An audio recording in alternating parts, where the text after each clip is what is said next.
Showing the Waldo Canyon Fire as it burned along Flying W Ranch Road last Tuesday. The Colorado Springs Fire Department says in this part of Mountain Shadows, this is as far south as the fire got. Denver firefighters and Manitou Springs firefighters both there fighting to save homes in this area.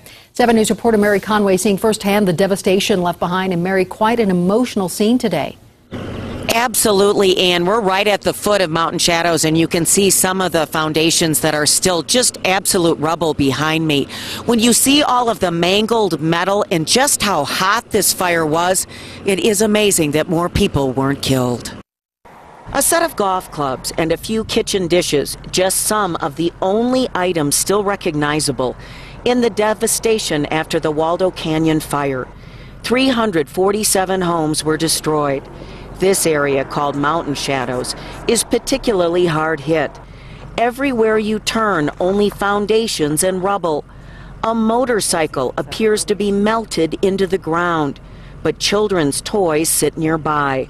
A sign of how fickle and ferocious this fire was. Looking at this devastation, you can see how heartbreak literally hopscotched through this neighborhood, destroying entire blocks, but leaving some homes untouched. Councilman Val Snyder lives in Mountain Shadows, but his house only has smoke damage. To see a street where a week later it was filled with homes, and now there's one home only on this street, and that street is Majestic, wiped out, vaporized. Still, there is hope.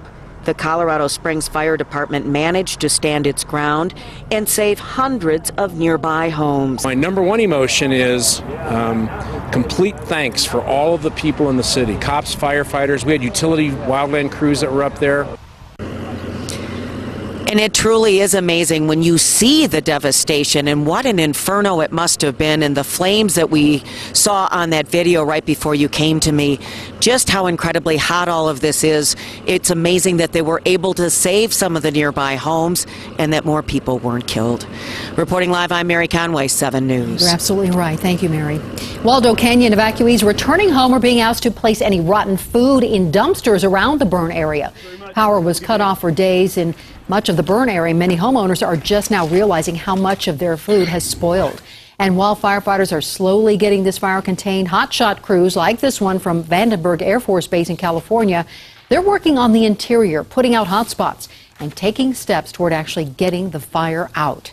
Outside the fire lines, places that visitors flock to, like the Garden of the Gods, the North Pole, and businesses in Manitou Springs, are hoping to return to normal, at least a new version of normal. 7 News reporter Russell Haythorne joins us now from Garden of the Gods. And Russell, it looks like it might be a slow process. Painfully slow, Ann. The Garden of the Gods is reopened. The old cog railway to the top of Pikes Peak is reopened. Historic Manitou is open. And yet, despite that, continued publicity of the Waldo Canyon Fire has turned these normally mega tourist attractions into virtual ghost towns. In a place where sidewalk traffic jams are common this time of year, they're full. I mean, people have to walk around each other to get by. Getting around today was a breeze. It looks like February or March out there. It's a shame. Shops in Manitou Springs are open, but the Waldo Canyon Fire has singed business. We're running about half of our normal capacity for this time of year. The Pikes Peak Cog Railway usually has 2,200 visitors a day around the 4th of July. Today, they'll be lucky to get 1,000. There are a lot of smaller businesses, mom and pop businesses that would love to have support from Denver in the Front Range. That would be awesome. It's great that we got the opportunity to be up here. I can get it down for you. You can take a look at it. These ladies rode their Harleys in from Arizona, but admit they had second thoughts because of smoke. You just tend to ride through it and hope it's not forever. Well, the day 101 here in the spring, so, you know, it's abnormal everywhere. I'll take that. You want this one? All right, I'll wrap that up for you. And if there's another one you'd like me to take down, I'd be happy to. For now. So it's a 1523. Thank you. They will take what little business they can get. But we're hoping people will come back. There you go. Really appreciate it. Thank you very much for shopping in Manitou. The one tourist attraction down here that does remain closed is Cave of the Winds.